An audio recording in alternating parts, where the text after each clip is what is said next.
I would say that tradition, religion has potential to promote creativity, and it actually materialized the Jewish tradition that I know materialized this potential.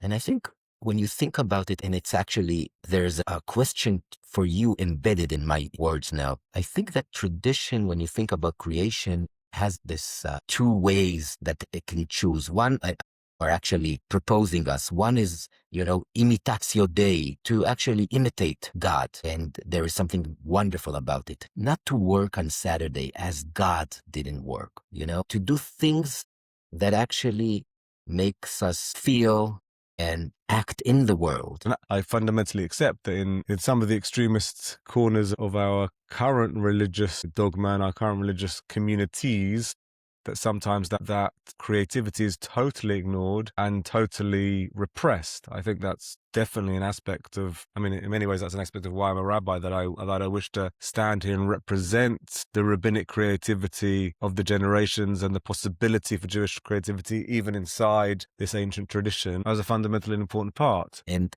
I think religion is always, I liked the description of going through uncertainty and then going inside the inspiration. And there's a kind of movement inside and outside. And it's wonderful. And I think institutionalized religion has part of the guilt here. Something about institutionalized religion is when you put power, money, and into all sorts of the human spirit, and you combine them, I don't think good things comes around. And one of the bad things is connected to, depressing creation feelings in humans. Welcome everybody back to Really Jewish. This is Really Jewish. We're so happy to have you back. If you're here for the first time, Bruchim Habaim, I've come accustomed to say. And if you're here for the first time, welcome back. This is our 20th episode. I am thriving with excitement, if you can do such a thing. It's really cool to be back for our 20th. With the original co-host, Yair Eldan. I am Oliver Joseph. This is Yair Eldan. We are Really Jewish. We are a podcast talking about big topics that affect the Jewish world and what it is to be really Jewish. We're back for our 20th week, and we're talking about Judaism and creativity. I think one of the big questions that we sift through, Yair. First of all, how are you? Good, same uncertainty as always in the last few years. Good to see you. Really good to see you.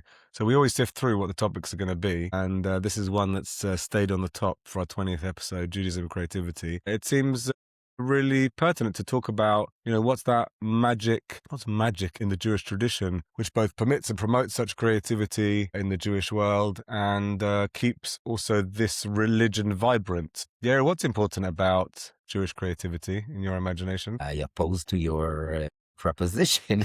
Listen, religion itself, for me, every religion is part of human creativity, obviously. I don't feel that religion is different than other human creations. It's a beautiful creation, and it actually could enhance our imagination. But my feeling is that nowadays is actually opposed to creativity, to openness. There's something about it, and Jewish religion with no exemption. You could see it in other religions as well. Obviously, we can talk about the Jewish genius, and there was something about our religion that kept us going and be creative. But I feel that we are in a very dark time in my point of view. And I feel that religious people are, in a way, putting legs to creators. That's my feeling in Israel. What's your take on it? Hang on, when you say putting legs, you mean restraining creativity? Restraining, yeah, sure.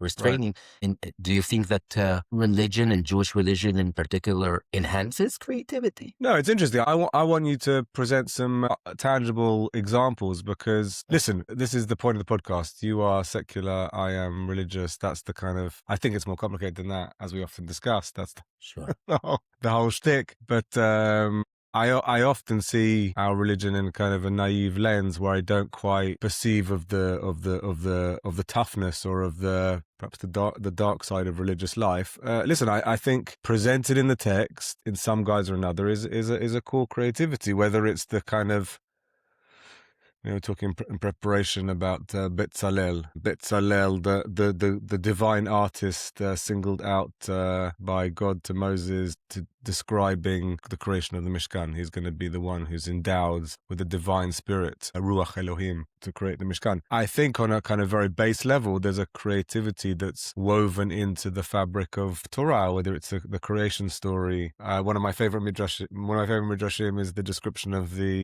high priest's tunic, and it describes that the kind of fine golden thread that's woven through, and it says it's this fine. I think Rashi says through the midrash, the fine golden thread is actually the first aspects of the earth that's flattened at creation. Like for me, that's a creativity. The creativity of the midrashic voice, of the rabbinic voice, which describes how all of the text is woven together and holds together. So I think you come out very strong, Yair, which is good. So this is why we're talking about Orthodox religion or extremist Jewish religion that's suppressing creativity, which I can see, which I can totally bring on board and accept. But at its core, I believe there are threads of creativity in the tradition, which should then, in perpetuity and in process, inspire creativity. Listen, I think it's very important to actually define what is creation for us, what is creativity. And I think for me, aesthetics alone is not enough. I mean, and I think it was never enough in a way. And obviously, as you say, I can look back at the Jewish text and be full of admiration for the rabbis and the writers of the text, of the biblical text, and obviously the Tanaic text, which they actually invented genres. They invented the Mishnah, they invented the Midrash, beautifully done. And actually, and that's the main point for me. Creation and art, for me, is in a way something a little paradoxical, but it's for me to be committed or utterly committed to the idea that you shouldn't be committed to one idea ever. I mean, to be committed to always be subversive, always. And I feel that the Jewish tradition has obviously a huge history in that sense. We're talking about, since obviously the refusal of the women who delivered babies in Egypt, through the creativity of the rabbis 2,000 years ago and also later. But if you ask me, I mean, when I look at my childhood, we grew up in a very different environment because I grew up religious. And I feel that there was something, a contra creation, I mean, in the environment that I actually grew up in. Because, I mean, being open, asking questions, having a different point of view about reality, I think all the things that we actually define creativity by. And how could Betzalel, for you, Oliver, how could Betzalel actually do and create all the object of the Mishkan in a very beautiful way without having a sense, a very, very deep sense that, he could actually say something about the world through the creation of these objects. And I don't feel that, nowadays religious life promotes this kind of atmosphere. That's my point. But you're saying that at its essence, creation has to be subversive. Are you saying that Betzalel's creation is at its core subversive? I mean, I didn't look very deep into it, but take, for example, the Sistine Chapel, the ceiling of the Sistine Chapel, where Michelangelo was actually appointed. I mean, it's a very religious. It's creation within religion when you think about it. In a way, it proves your point. But if you look into it, I think you will see, and I'm not,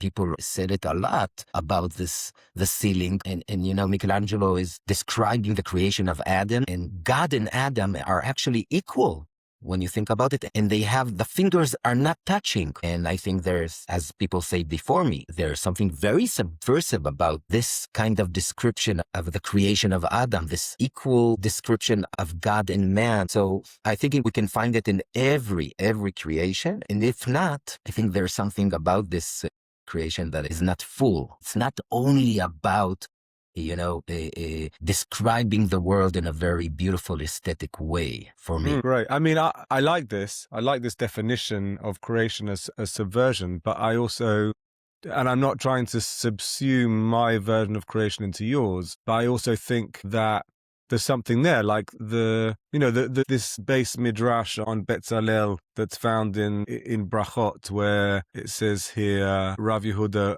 Amar Rav, Yodeh haya Betzalel letzaref otiyot shenivra behem shemayim v'aretz. And it's that Betzalel somehow knew to manipulate or to reshape perhaps the letters that created the heaven and the earth. Like, that sounds to me, in your definition, like a subversion. It's a subversion in the sense of the description is, the creative description is, of Betzalel reshaping letters that were originally intended in the creation story to repurpose them for the creation of the Mishkan, for this traveling temple which followed the children of Israel around in the desert. But it's also a subversion in the context of the rabbis who were manipulating the personality and the images of Torah in order to achieve some kind of inclusion or co-option of Betzalel into the story. So I see that creative subversion, and maybe I see this creativity and manipulation, hopefully not, I'm not using the word manipulation as a pejorative thing, as a negative thing in this context. This kind of creative manipulation as a core part of what it is to be Jewish. And I fundamentally accept that in some of the extremist corners of our current religious dogma and our current religious communities, that sometimes that creativity is totally ignored and totally repressed. I think that's definitely an aspect of, I mean, in many ways, that's an aspect of why I'm a rabbi, that I wish to stand here and represent the rabbinic creativity of the generations and the possibility for Jewish creativity, even inside this ancient tradition, as a fundamental and important part. But what I'm observing here is,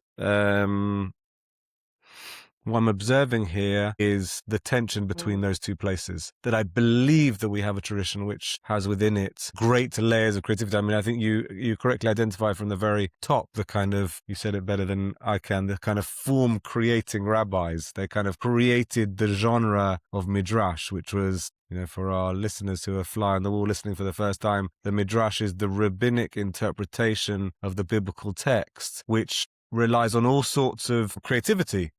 Association with numbers and association with the reworking of words and switching letters around inside words and switching words around inside text to mean different things inside the text, and all sorts of innovation that certainly wasn't in clear ways present in the text from the beginning. And in that way, in many ways, the rabbis were kind of key and core primary innovators of a whole genre of literature. So I guess in some way or another, what I'm describing is that as rabbis, as teachers, part of our job is to preserve and to champion that kind of creativity. And I think if I'm to push back on you, because that's my job, you're throwing the tradition under the bus, actually, rather than lifting up the aspect of creativity. Say, look at this is what we need to be, this is who we need to be, this is where we need to go. Is that an unfair accusation to my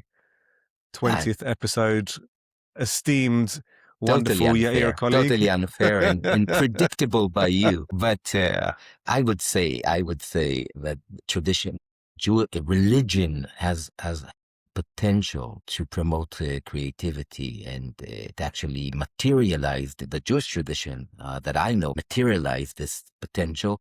And I think when you think about it, and it's actually, there's a question for you embedded in my words now. I think that tradition, when you think about creation, has this two ways that it can choose. One, are actually proposing us. One is, imitatio Dei, to actually imitate God. And there is something wonderful about it. Not to work on Saturday as God didn't work, to do things that actually makes us feel and act in the world in a better way, because we actually look at ourselves as the image of God, and we have to imitate God himself. But on the other hand, we have in the Jewish religion, and I think in other religions as well, this huge gap between human and divine, and actually saying, don't cross the line. Don't ever cross the line between them. And I think religion is actually, debating all the time between these two. And it's actually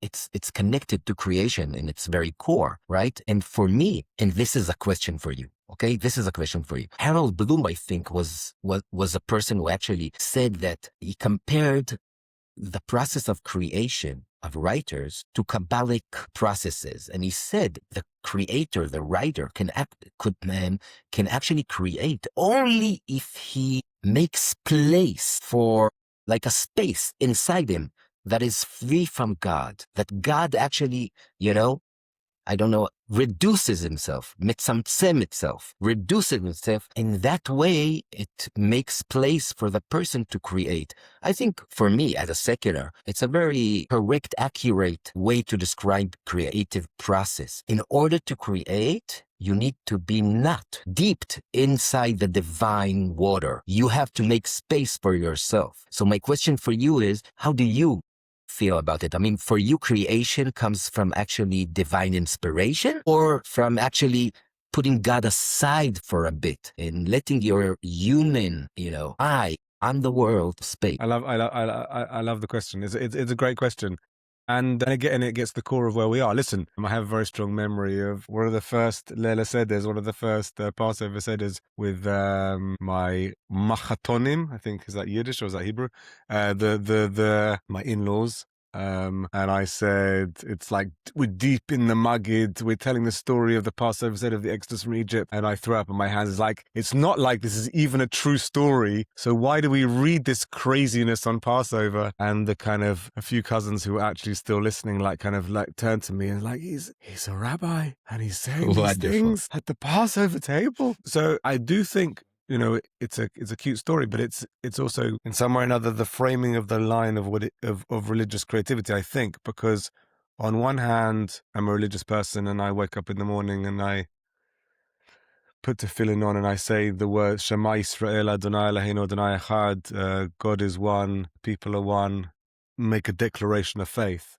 And in the same moment, I do think that part of my job as a rabbi is to present, well, both reverence and irreverence at the same time, like a kind of treading a path between a belief in God and living by mitzvot, which I do think is an important aspect of the role and the dugma, the example that a rabbi presents. And I also think, as a Masorti rabbi, as a progressive rabbi, is to present the aspects of uncertainty of the creation story, of the story of the Exodus from Egypt, of all and every tenet and story of the tradition, that within it lies uncertainty, because I think that's a representation of, because I think that's true, and I also think it's a representation of the Torah tradition, but more so the rabbinic tradition, which I think presents all sorts of corners of uncertainty and tragedy and travesty and questions. And the opposite is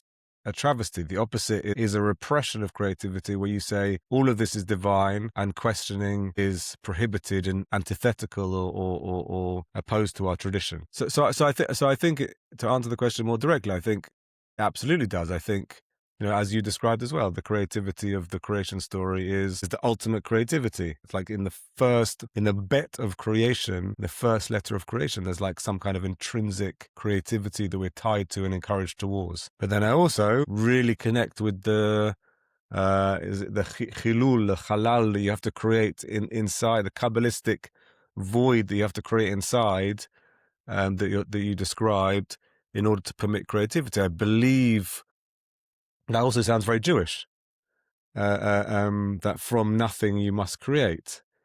I believe in the possibility of that true creation. But then the interesting part, I think, is then how do we weave that creativity, some kind of like from nothing, kind of totally contrary creativity to the presentation of life that we see before us, back into the tradition. I think that's the interesting and the creative part, is how do the rabbis and how do Jews in their totality and even in the modern era weave back the various stories of our people back inside the tradition. The text that we spoke about just briefly before we came on is the Tanor Shel Achnai, which definitely one of our late and blessed teachers, David Hartman, definitely spent a lot of time talking about in his. We met at the Hartman Institute by the creative hands of Rabbi David Hartman, and he describes a story where the halacha is supposed to be in the opinion of Rabbi Eliezer. And all of these creative things happen to support the version of Rabbi Eliezer, which is that the tree is turned upside down and the water flows upstream. And he seems to have this kind of divine creativity, which suggests that the Jewish law should be in his favor. And ultimately, Rabbi Yeshua stands up and says, which is a quote from the Torah, that the Torah is not in heaven. The Torah is not in heaven. And it's actually the Michelangelo image. It's like the Michelangelo image of it's here, but it's not here. And it's that ultimately this Torah is not divine. It's divinity, but only to this point.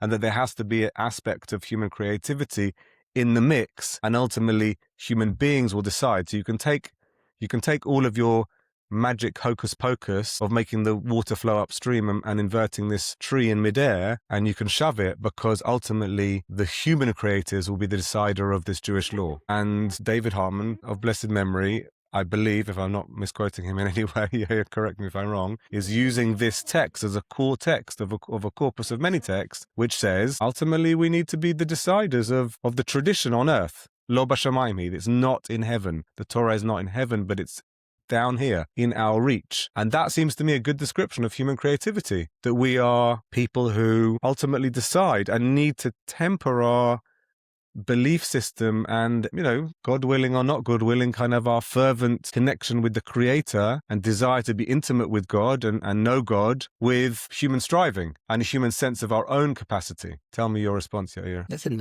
it's a beautiful example, the Achnai oven, and it's in Baba Metzia. I'll tell you why, because obviously a lot of pluralist liberal Jews, as our rabbi David Hartman, used this text to show how religion can actually, make itself more accessible and actually change in light of social change. And they used it to show what you actually said, Lo b'shamayim hi. But I think it was Danny Statman from University of Haifa who wrote a beautiful article about it, and I think he's very right.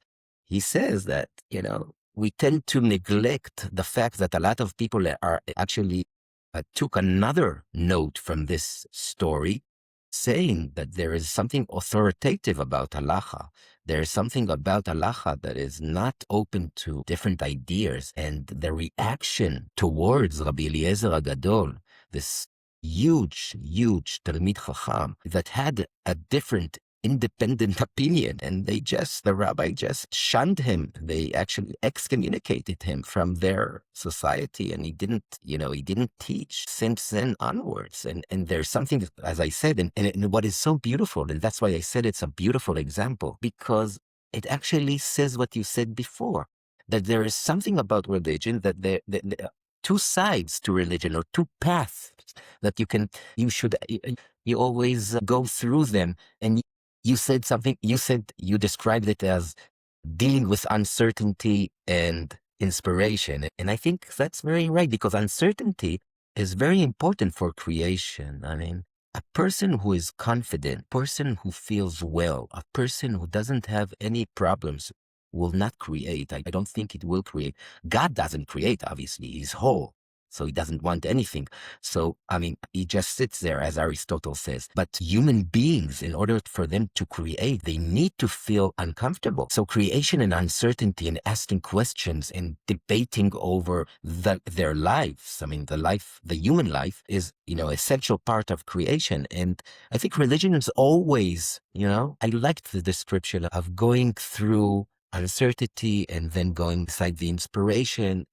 And there's a kind of movement inside and outside, and it's wonderful. And I think institutionalized religion has part of the guilt here. Something about institutionalized religion is when you put power, money, and into all sorts of the human spirit, and you combine them, I don't think good things comes around. And one of the bad things is connected to, depressing creation feelings in humans.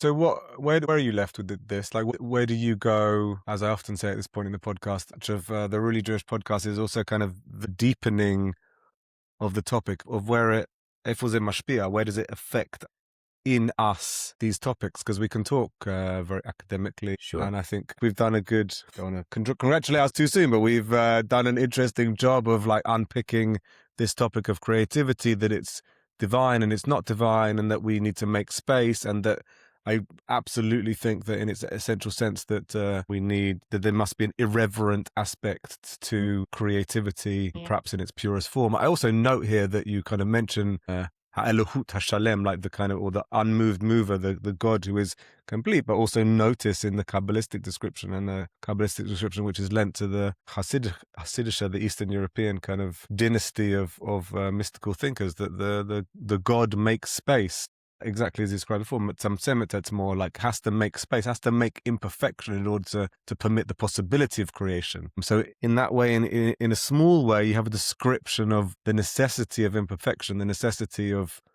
some kind of urgency, even if it's an imposed urgency, to permit creation. So I think we have that. Go on. And not Freud, who actually treated religion in a way as a neurosis, and it's not only an invention, it's a problem for him. Not for me. But I do look at myself as an Israeli, Jewish Israeli, living in Israel, as a kind of gift for me as a Jew, because as I told you before, there is something that allows me to actually, because I have the state in the language that keeps me Jewish, and I feel confident that I felt confident. And obviously, the uncertainty of the last few years, as we said before, for me was a writer, was something good about it, because I wrote a lot and I produced some of my texts under this state of uncertainty. But going back to what I said before, the basic core feeling here in Israel is that, I can make space. And I feel sorry that a lot of the tension between religious Jews and secular Jews in Israel nowadays is actually around this actual issue. Because when you speak to religious people in Israel nowadays, there is something certain about them. They live in a world of certainty, and they are sure about things. Where I with my doubts and with my, questions, and that leads, I think, to creation. And obviously, when I meet a religious person who has, the ability to open itself to doubt, it's a beautiful meeting. It's a wonderful meeting, because we can actually speak. So we can actually create together when you think about it. But without that, there is no chance. Sarah Beth came on the podcast, Sarah Beth Neville, last week, and she was talking about, is Judaism spiritual? And she's talking about kind of Hasidic spiritual practice of going into the woods and speaking to God. Listen, where else is there a description of a spiritual practice which also deals with the Ein Sof? The Ein Sof in the Hasidic tradition, or the Kabbalistic tradition, is the God without end, or the God without limitation. But also in that practice of speaking to God, something which I'm probably not very good at, there's also acknowledgement of absence. I think in this spiritual tradition, in the acknowledgement of presence, you also acknowledge absence. And when you speak into the void, when you speak without any response, you're acknowledging a gap, like an absence of God, and a desire for God to be there. Listen, I think we absolutely, we absolutely need to be people who speak out on the need for Jewish creativity. And I also think a part of this time also for me has, over the last years, a fostering of urgency of the Jewish mission, a fostering of urgency of my own mission, of my own work. I think my creativity has also come from a sense of need, a sense of lacking, that 11 years as a rabbi, how do I place myself? How do I find myself in this work? Significant and severe moments of doubt in my mission as a rabbi, particularly after October 7th, and particularly after hearing so much pain and suffering, both in the world generally and from the Jewish community, the people that I work with and work around.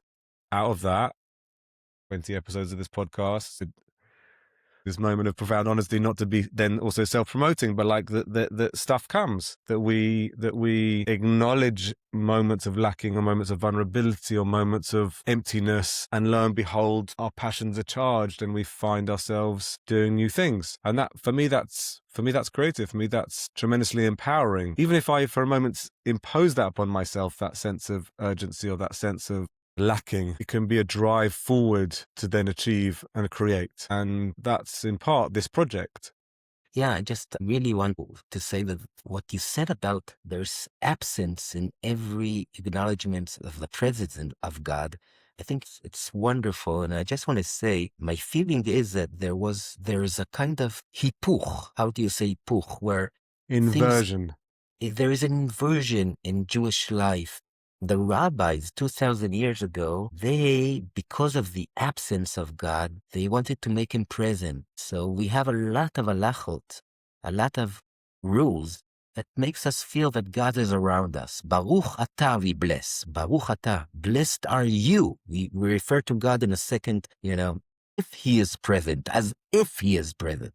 And my feeling is, the inversion is people nowadays, they actually refer to God as a fact, as present, and they go from that, to the world. And I think, and if we can go back to what you said, I mean, there is something absent in every acknowledgement of the present, of the divine present in our life. I think we will be better off as Jews and as human beings. I think my last word is that there is also kind of a dark edge of some of the stuff that comes up on our social media, which we won't go to today, but of people like accusing Jews of being creative in dark and mysterious and wicked ways. And that's also hard to contend with 2026 because, I believe in the Jewish project and I believe in our creativity as a people. And I ultimately believe that part of the endurance of this people is the promotion of creativity. So on one level, we must not permit for kind of the forces of organized religion to suppress that creativity, because that will ultimately be to the significant detriment of Jewish religion. And we also mustn't respond to the dark forces out there that accuse us of being creative to manipulative and dark ends. There's a kind of edge there that we have to hold. Listen, I appreciate this conversation, and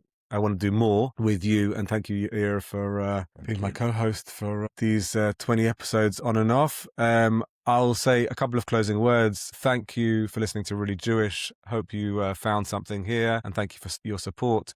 Thank you to Oy Vavoy for our musical intro and outro. Listened to their single Back to My Roots, available on streaming platforms. I'm going to say a couple of words about what's coming up because it's a summer of guests and coolness. We've got Miriam Arkrush-Lori coming up, I think, next week for a pre-Tisha B'Av episode before the big fast day on Heartbreak and Home. We've got my friend Vadim coming on. Rabbi Joel Levy's coming back.